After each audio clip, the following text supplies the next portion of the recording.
tous, c'est Impal, j'espère que vous allez bien. Aujourd'hui, FAQ freestyle sa mère. Voilà, c'est tout, on commence, c'est parti. Clap. Donc les gens, première question. Donc question de Michael B qui me dit: salut, t'es le meilleur, est-ce que tu comptes faire une rencontre abonnée? Alors oui, la rencontre abonnée est prévue. Je lâche ça maintenant tout de suite aux 30 000 abonnés. Donc là, il nous reste 4 000 personnes à avoir. Et donc aux 30 000 abonnés, on ferait une bête de rencontre abonnée, dans Valenciennes pour tout simplement vous remercier tous et puis se faire une balade entre nous. Donc j'accepte tout, hein, que ce soit des 1000, des 50, des 45 cm3, même des 30 cm3, on prend tout. On prend, même des vélos. Tu es en vélo, tu viens. En vélo tu viens, et comme ça on se ferait une petite balade entre abonnés. Donc ça après j'en parlerai plus sur Insta, j'en ferai une vidéo spéciale aux 30 000 pour qu'on puisse en parler tous ensemble. Mais aux 30 000, dès qu'on aura 30 000, je prévois la rencontre abonnée. Au moins on sera tous tranquilles. Voilà, c'est lâché. Question suivante. Alors, question de Woobest. Merci pour le soutien, frérot. Alors, c'est quoi ta future moto ou ta moto de rêve? Alors, ma future moto pour l'instant, ça sera la MT-07. Je compte pas changer. Ma moto de rêve, je dirais un R1, comme tout bon motard fan de Yamaha. Le R1, c'est l'absolu, mais comme j'ai dit, c'est une moto, enfin, j'ai déjà expliqué plein de fois, c'est des motos qui servent à rien. Ça sert à rien d'avoir plus gros que ce que j'ai actuellement, parce que déjà avec ça je peux perdre très facilement le permis, alors qu'un R1 ou un MT10 ou même un MT9 ça sert à rien, vraiment. C'est pas exploitable, clairement. Même la MT7 elle est pas exploitable à fond de cale, parce qu'au final c'est un bicylindre, t'accélères, t'arrives très vite dans les tours et t'arrives très vite à haute vitesse parce que c'est un bicylindre, donc du coup c'est coupleux et t'arrives très vite à haute vitesse. Donc même une MT-07 c'est même pas tant exploitable que ça. Donc c'est pour ça, pour l'instant je compte pas changer, je garde la MT-7, je suis très bien avec, je m'amuse très bien avec, je ressens pas le besoin d'avoir plus gros, elle est en full, je m'éclate bien avec, donc voilà, tout simplement. Et merci de ton soutien, frérot. Question suivante. Alors, question de Théo Georges qui me dit: tu as quel âge et à quel âge tu as commencé la moto? Alors, j'ai 24 ans et du coup, à quel âge j'ai commencé la moto? J'ai commencé depuis tout petit en fait, depuis très jeune. Je vais vous mettre une petite photo, et en plus c'est une photo de moi sur Insta où je suis tout petit, je fais de la moto électrique. Donc depuis toujours en fait, clairement c'est depuis toujours, j'ai toujours fait de la moto. C'est mon kiff depuis toujours, donc vous dire à quel âge j'ai commencé la moto, je pourrais pas vous dire tellement ça fait longtemps. Donc voilà, tout simplement, hein, c'est une passion qui est là depuis mon enfance et qui restera jusqu'à temps qu'elle m'emporte dans la tombe, tout simplement, en espérant que ça m'emporte jamais, évidemment. Mais voilà quoi, pour répondre à ta question, merci de ton soutien en tout cas Théo, t'es le meilleur, gros cœur sur toi. Et on passe à la question suivante. Donc la question suivante c'est une question de Kilms. Est-ce que tu comptes faire un road trip un jour? Alors pour l'instant je peux pas me permettre avec mon travail, parce que du coup je bosse du lundi au vendredi. Donc du coup pour l'instant je peux pas quitter mon travail. Si un jour j'arrive à vivre de YouTube et que tout se passe bien, oui on fera un road trip, je ferai un road trip et je vais vous voir un peu dans les grandes villes de France. Mais pour l'instant je peux pas me permettre. Mais si dans un an ou deux, même un an, j'arrive à vivre de YouTube, alors oui, il n'y aura pas de souci, on fera un bête de road trip et j'aimerais tous vous voir dans les grandes villes de France avec grand plaisir. Merci pour ta question en tout cas. Question suivante. Question de OCT Splashy. As-tu une moto avant celle-ci? Si oui, laquelle? Alors oui, avant la MT7 j'avais un bandit rouge qui était de 1997, un beau bandit. D'ailleurs je regrette un peu parce qu'au final c'était beaucoup plus confortable que ma putain d'MT, parce que ma putain d'MT elle m'éclate le cul, sa mère. Sur le bandit j'avais celle confort, tout ça, et je peux vous dire qu'un bandit celle confort tu peux faire 4000 bornes d'un coup, tu descends pas.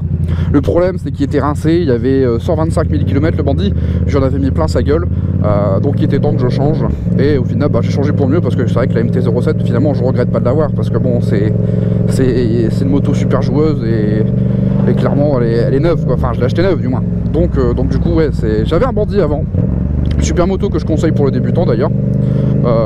Et voilà, bandit. Après j'ai eu un Couster aussi, un petit Couster, ma main net, le Couster net, un Couster net. Je l'ai tordu dans le Couster carrément, je l'ai mangé le Couster, je l'ai cassé le Couster. Et du coup voilà, j'ai cassé le Couster et après j'ai acheté, j'ai passé le permis moto et puis voilà quoi, tout simplement. Question suivante. Alors maintenant, question de Hunter. Est-ce que tu conseilles la MT-07 aux débutants et est-ce qu'elle consomme beaucoup? Alors, il y aura une vidéo présentation, une vidéo de ce que je pense de la MT-7, les bons points, les mauvais points. Donc j'en ferai une vidéo bien particulière, mais là je vais quand même répondre à ta question. Je conseille extrêmement, ça veut rien dire, la MT7 aux débutants. C'est l'une des meilleures motos en A2, c'est pour ça qu'il y en a autant. Tous les gros motards connards qui te diront ah mais t'as une MT-07 comme tout le monde, tu fais comme tout le monde, tu les encules. Littéralement tu les encules parce que c'est l'une des meilleures motos, c'est pour ça qu'elle est aussi vendue, tu vois. Et après, est-ce qu'elle consomme beaucoup? Alors attends, je vais te montrer ma consommation. Alors attends, je vais appuyer sur les boutons. Voilà. Je sais pas si tu peux voir. Je te zoome. Je consomme 16 litres au 100. Dis-toi, il n'y a même pas 16 litres dans mon réservoir. Donc moi, avec mon plein, je fais moins de 100 km. Parce que je roule fort et que je consomme beaucoup, tu vois, obligatoirement. Après, si tu roules comme ça, tu vas gagner là, genre, hop, je suis en mode, sur la MT, sur le compteur, tu as le mode éco. Si je mets mon mode éco et que on va voir ma consommation instantanée, là, je suis à 2,9 litres au 100. Si tu roules tout le temps comme ça, tu pourras faire 400 bornes avec ta MT. Mais c'est compliqué parce qu'avec un MT, comme j'ai expliqué avant, et ben c'est joueur. Putain, j'ai fait gerber dans le casque. Et ben c'est joueur, et du coup, bah t'as tout le temps envie d'accélérer, de lui en foutre plein sa gueule, quoi. Tu vois. C'est le problème de la MT7. Donc voilà, elle consomme beaucoup, oui. Mais c'est une moto que je conseille à tout le monde dans tous les cas, même si la consommation elle est énorme. De toute façon, si tu as les moyens de t'acheter une MT7, tu as les moyens de payer la conso et les frais à faire dessus, dans tous les cas. Achetez jamais de moto si vous n'avez pas les thunes pour entretenir les frais et payer l'essence, sinon ça sert à que dalle, elle va rester au garage. Voilà, question suivante. Alors, question de Woodest, encore lui. Est-ce que tu comptes monter ta tête? Est-ce que tu comptes montrer ta tête un jour sur YouTube? Si oui, quand? Alors, pour l'instant, non. J'essaie de garder le maximum d'anonymat. Quand vous me voyez, bon, vous pourrez voir ma tête, vous voyez, mais tout ce que je vous demanderai, mais je sais pas parler, putain de t'es mort. Tout ce que je vous demanderai, c'est tout simplement de, si vous me voyez, me prenez pas en photo en scred et mettez là genre, ah, regardez à quoi il ressemble, il me pose. Non, je vous demande un peu de respecter aussi un minimum mon intimité, d'accord? À la fin, il me coupe à la priorité carrément. Et du coup, hop, vas-y mon copain, je t'en supplie. Vas-y mon copain, passe, traverse carrément, tu vas te faire écraser. Et du coup, je vous demande de respecter mon intimité. Parce que bon, pour l'instant, j'ai pas l'intention de montrer ma tête. Au 100 000, on verra si au 100 000, il y a moyen que je montre ma tête. Mais pour l'instant, c'est pas dans mes projets. Je garde, comme j'ai dit, je garde l'anonymat et on verra par la suite, quoi.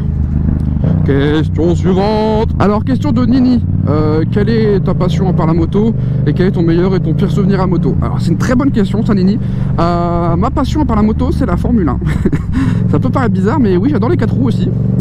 Si un jour je pouvais ne serait-ce qu'avoir l'opportunité de monter juste dans une F1, même juste monter dans le cockpit sans la démarrer, ça me ferait bonder sa mère, t'as vu? Parce que oui, la F1 c'est vraiment une grande passion depuis tout petit. Parce que mon père était dedans et tout ça. Bon, ça après c'est la famille, mais mon père était dedans, donc obligatoirement j'ai toujours aimé ça. Et sinon, mon pire et meilleur souvenir à moto. Alors, le pire souvenir, je pense que c'était ma chute que j'ai eue en février 2020. Alors, pour vous expliquer, j'étais au boulot, tout simplement. Et du coup, j'ai qu'une heure pour manger entre les mises. Donc du coup, comme je mangeais pas sur place parce qu'il n'y avait pas de réfectoire, ce que je faisais, c'est que je rentrais chez ma copine pour manger le midi, tout simplement. Sauf que du coup, je devais me dépêcher. Elle habitait pas très loin, elle habitait à 5 petites minutes. Mais du coup, je me dépêchais quand même. Et en fait, un jour, je suivais une mémé en voiture dans une Super 5 de mort, toute rouge, pas belle. Et du coup, se traîner le cul, grand-mère, hein, littéralement. Hein. Et du coup, ce que j'ai fait, c'est que je me suis déporté sur la gauche et j'étais en première. Et du coup, en me déportant sur la gauche en première, j'ai mis gaz en grand, littéralement. Mais quand je vous dis gaz en grand, c'est genre la poignée, elle a fait ça genre. Tu vois, elle a fait ça la poignée. Hein. Et du coup, en première à 30 km/h, quand tu ouvres en grand comme ça, et ta MT, elle lève. Et elle lève fort. Du coup, je me suis pris un coup d'injection dans le trou de balle. Et en fait, je me suis mis à l'équerre. Et comme j'étais pas prêt à ce que ça fasse ça, au final, je me suis retourné avec la moto. Donc la moto m'est retombée dessus. J'ai glissé sur une bonne vingtaine de mètres. Donc j'ai eu, parce que du coup, comme j'étais au boulot, j'avais pas la combinaison. Je suis commercial, je peux pas me permettre d'avoir la combinaison au boulot. Hein. Et du coup, donc résultat, j'ai eu le cul brûlé. Fracture de la malléole, le dos brûlé aussi, quelques contusions au bras par-ci par-là. Mon casque, mon ancien casque m'a sauvé la vie, heureusement, parce que après j'ai fait des roulés-boulés, comme j'ai dit, sur une dizaine, quinzaine de mètres. Ce qui fait que le casque, bah, heureusement qu'il était là, parce que sinon bah, je serais pas là en train de vous parler tout simplement.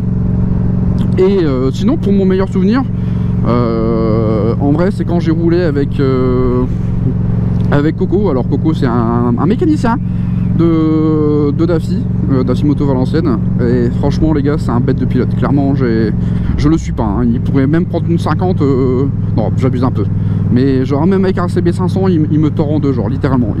Il sait tout faire avec tout type de véhicule à deux roues. Il lève tout ce qui existe et tout ce qui est possible de lever. Donc franchement, rouler avec lui, bah, je roule souvent avec lui, mais ma première balade avec lui, c'était l'un de mes meilleurs souvenirs. On a fait une grosse balade et on a roulé très fort, et du coup c'était la première fois que j'osais vraiment ouvrir la MT en gros. C'était il y a quasiment 2 ans maintenant, mais c'était, je pense, ouais, mon meilleur souvenir à moto. Et après il y a aussi la première fois que j'ai réussi à lever et tenir mon wheeling en coup de sirette en deuxième. C'était fou, c'était fou. Question suivante. Alors, question de Axel. Est-ce que tu comptes te consacrer uniquement à YouTube à l'avenir? Alors, pour l'instant, je peux pas me permettre, clairement. Si dans quelques mois, vers... Voilà, t'as compris, hein? Dans quelques mois, YouTube, ça marche encore mieux pour moi et que je puisse me permettre de vivre de YouTube, clairement, j'aimerais en vivre, tu vois, ça serait lourd. Parce qu'au final, moi, tout ce que j'aurai à faire, c'est rouler. Après, bon, évidemment, il y aura des partenariats, tout ça par la suite, hein. Ça, c'est en cours, justement, je suis en négociation avec certaines structures, tout ça, pour négocier des partenariats. Pour l'instant, je vous en dis pas plus, mais pour l'instant, je peux pas me permettre de vivre de YouTube. Les vidéos sont monétisées, vous le savez, hein, il y a les pubs dessus. Moi, je vous propose du contenu, je monétise derrière, c'est la moindre des choses. Vous êtes content, je suis content. Un donné pour un rendu, on est parfait. Merci beaucoup. Mais oui, pour l'instant, j'ai mon boulot, je gagne mon salaire, et je peux pas me permettre de vivre de YouTube. Donc là, YouTube, on va dire que c'est sympa. Je m'y attendais pas à ce que ça marche autant. Donc ça me fait un petit apport tous les mois, on va dire. Je sais que c'est un peu bizarre de dire ça, mais oui, au final c'est même un bel apport tous les mois en plus de mon salaire. Et en plus de ça, l'argent de YouTube, faut savoir que je le garde, hein. Je dépense pas à droite à gauche. Je le garde pour plus tard, pourquoi pas acheter du nouveau matériel, ou pourquoi pas acheter une nouvelle moto. Pour l'instant, l'argent de YouTube est de côté. Je dépense rien du tout parce que j'ai mon salaire à côté, donc j'ai pas besoin de dépenser l'argent de YouTube. Donc je garde tout. Et en plus, du coup, je vais utiliser ce que j'ai gagné sur YouTube pour vous faire le giveaway du casque. En plus de ça. Donc voilà, pour vous dire, ouais, c'est rouge. Donc ouais, l'argent de YouTube sera utilisé pour le giveaway du casque. N'oubliez pas, faire du giveaway le 10 septembre. Donc ça se passe sur Instagram. Je vous mets Instagram là ici qui s'affiche. Ouais, là, on verra. Donc voilà. Question suivante. Donc, question de Le Monde du Gaminge. Comment as-tu eu l'idée de faire des vidéos? Alors, c'est très simple. Pendant le confinement, je m'emmerdais beaucoup. Et du coup, j'avais des rushs GoPro sur mon PC. Et je me suis dit, j'ai des passages marrants. Pourquoi pas les partager? Au début, j'ai cherché, hein. Je me suis dit, est-ce que je fais des petites compiles sur YouTube? Est-ce que je fais des petits passages sur Facebook, sur Twitter? Est-ce que ça va marcher, tout ça? Et au final, un pote m'a dit, frérot, va sur TikTok, c'est trop bien. Moi au début, TikTok, tu vois, ça avait sa réputation de merde. On va pas se mentir, TikTok, ça avait une belle grosse réputation de merde. Je me suis lancé dessus, j'ai mis une vidéo, 10 000 vues, 15 000 vues, ok, sympa, pourquoi pas. J'ai mes premiers abonnés, tout ça. Et un jour, je mets un clip avec un pote où on pète des barres au feu rouge. Et là, sa mère, je me lève du matin et je vois pas quoi, 300 000 vues. Et là, je vois pas quoi, j'ai gagné 10 000 abonnés. Et là, je dis, mais non, mais non. Et du coup, là après, tous les gens en commentaire me disaient, pourquoi tu fais pas une chaîne YouTube? C'est quand que tu te lances sur YouTube? Fais une chaîne YouTube. Il me passe, c'est quand ta chaîne YouTube? Papa, c'est quand ta chaîne YouTube? Et du coup, je me suis dit, c'est vrai que les gens demandent, pourquoi pas? Écoute, moi, c'est pas la première fois que j'essaye de me lancer sur YouTube. Ça doit faire 8 ans que j'essaye bien de me lancer sur YouTube. Pas que dans la moto évidemment, mais dans le gaming j'essaye de me lancer aussi auparavant. De toute façon, si vous tapez Impose Gaming, vous trouverez des chaînes, hein. Ça, il n'y a pas de danger. Vous pouvez trouver mes petites vidéos sur FIFA 2015. Mais voilà. Et du coup, je me suis dit, hop, on va aller sur TikTok, ça a marché. J'ai fait ma chaîne YouTube. Maintenant sur TikTok, on est presque 70 000. Dites-vous, c'est énorme. Du coup, je me suis lancé sur YouTube. J'ai gagné 3-4 000 abonnés au premier temps parce que j'ai fait une vidéo pour dire, voilà, sur TikTok, ma chaîne YouTube est ouverte, vous pouvez y aller. 2-3 000 personnes se sont abonnées. Et de là, après, c'est parti en couille en fait parce que j'ai fait une vidéo où je pose le jeu devant les militaires. Et là, la vidéo elle a explosé, elle a fait presque 400 000 vues. Non, 300 000 vues, j'abuse, je suis un américain. Elle a fait plus de 300 000 vues. Et du coup bah, ça m'a clairement propulsé. Et là du coup les vidéos continuent de marcher, c'est juste fou. Donc merci à tous encore de suivre la chaîne, ça fait plaisir. Donc voilà, question suivante. Question de Zixel, est-ce que tu vas diversifier le contenu de ta chaîne? Alors j'aimerais bien, pour l'instant comme je vous ai dit, je peux pas me permettre de faire ce que je veux. Je me dis moi je travaille, j'ai mon salaire, mais j'ai des factures à payer, donc je peux pas me permettre de faire tout et n'importe quoi. J'aimerais bien aller, comme j'ai dit, aller tous les week-ends sur piste et vous faire des vidéos sur piste, aller faire 500 bandes par jour pour aller voir des youtubeurs qui habitent là, tout ça. J'aimerais bien, je peux pas me permettre. Diversifier le contenu de la chaîne. Ensuite par rapport au niveau du gaming, j'aurais bien aimé, mais j'ai pas envie de mélanger moto et gaming. Si vous voulez que je fasse une chaîne gaming, moi vous me le dites, il y a zéro souci, on fait la chaîne gaming, je vous fais des vidéos F1 2020 avec le volant et tout. Il y a moyen de faire un bête de truc avec une bête de POV, avec la GoPro et tout, quand je filme le volant et après l'écran sera mis tout ça. Il y a moyen de faire un bête de truc, mais pour l'instant diversifier, non, ça sera toujours de la moto dans tous les cas. Tout ce que je ferai sur cette chaîne aura un rapport ou touchera de très près à la moto. Il n'y aura pas d'autre chose genre ouais aujourd'hui on fait des cookies. Ouais non tu vois frérot, ça... Ah mais t'as grillé le feu rouge toi frérot, c'est pas bien ça. Donc voilà, la diversité de la chaîne pour l'instant, ça sera de la moto. Dans tous les cas, si vous voulez que je crée une chaîne gaming, vous me le dites, on fait une chaîne gaming. Mais pour l'instant, c'est pas ma priorité. Voilà. Question suivante. Alors, question de Aymen, est-ce que tu as une copine et est-ce qu'elle compte se montrer sur les vidéos? Alors, oui, j'ai une copine depuis plus de 2 ans maintenant. Donc, je vais sûrement en décevoir certaines ou certains, hein, on sait pas. Hein. Mais oui, j'ai bien une copine. Depuis plus de 2 ans, j'en ai parlé avec elle concernant YouTube. Elle ne veut pas faire partie de ce projet là, ce que je comprends et ce que je respecte tout à fait. Donc vous ne verrez jamais, voire très rarement, il y aura peut-être des passages où elle sera derrière moi sur la moto, vous l'entendrez parler, mais c'est tout, vous ne la verrez jamais. Elle sera très rarement, genre 1 ou 2% dans les vidéos, c'est tout, mais non, elle veut pas participer au projet. Si vous voulez des vidéos genre j'apprends à ma copine à faire de la moto, c'est net, c'est mort, c'est ciao. Parce qu'elle veut pas, et je respecte son choix. Il faut respecter son choix. Donc voilà. Donc du coup, merci pour ta question. Question suivante. Question de Blackstone. Merci de tout soutien frérot. Alors, comment je me sens d'avoir 20 000 abonnés en 2 mois? Wow. Vraiment, c'est une très bonne question et je sais pas comment l'expliquer. C'est juste fou. Je suis à la fois fier de moi, à la fois surpris. Parce que je m'attendais pas à ce que ça fonctionne autant en fait. Vous voyez, je suis juste un mec débile en MT-07 qui fait des vidéos. Alors oui certes j'ai une MT-07 Vitality et je pense qu'elle a beaucoup aidé et que ça a beaucoup joué sur le fait que mon contenu plaise aux gens. Ça c'est indéniable. Je vais pas me voiler la face et me dire non c'est grâce à moi parce que je suis drôle tout ça. Non, la moto Vitality, ce logo là, c'est ce qui a plu aux gens. Donc du coup après certes j'ai eu la bonne idée de le faire, je suis le seul à le faire. Mais ouais, avoir plus de 20 000 abonnés, là on est à 26 000, dites-vous, 26 000 déjà abonnés en 2 mois, c'est juste fou. Sachant qu'il y a des youtubeurs moto qui eux, ça fait 1 an qu'ils stagnent à 10 000 et qui galèrent en faisant du contenu propre aussi. C'est juste merci à tous quoi, clairement. J'ai réussi peut-être à me démarquer des autres, on va dire. Donc ce qui fait que ça marche pour moi, j'en suis très heureux et tout ça c'est grâce à vous, c'est à vous que je le dois. Donc merci à tous vraiment de votre soutien, continuez à soutenir la chaîne, ça fait vraiment plaisir. Je vous kiffe tous, réellement je vous kiffe tous, je vous fais un gros bisou. Si je pouvais avoir les 26 000 devant moi là, on fera un câlin géant. Bon après le corona je te dis pas, mais un gros câlin géant comme ça, c'est juste fou quoi. Merci beaucoup à tous en tout cas. Et l'aventure elle fait que commencer, ça fait que 2 mois. Imaginez dans 1 an on sera où? Imaginez dans 1 an on sera où? Donc merci à tous et je vous prévois des choses folles dès que je peux. Donc continuez de soutenir la chaîne. Des bisous. Bon, merci à tous d'avoir suivi la FAQ. Désolé, j'ai pas pu répondre à tout le monde. C'était, il y avait beaucoup trop de questions. Clairement, j'ai pris les questions les plus pertinentes, celles qui vous auraient pu intéresser le plus. Dans tous les cas, il y aura une deuxième FAQ, un de ces 4. Je referai une vidéo où j'expliquerai justement que vous pouvez poser vos questions. Donc en tout cas merci à tous, c'était freestyle, hein, vraiment j'ai répondu ça vraiment freestyle. De toute façon comme je fais comme d'habitude, hein, moi je fais tout freestyle, il n'y a rien de préparé à l'avance, c'est vraiment full freestyle, on s'en bat les couilles. Je tiens à remercier Funny. Funny c'est celui qui était avec moi en vocal à l'intercom, c'est lui qui me faisait les questions derrière. Donc merci à tous d'avoir suivi, merci pour les 20 000 abonnés, on est presque aux 30 000, n'oubliez pas aux 30 000.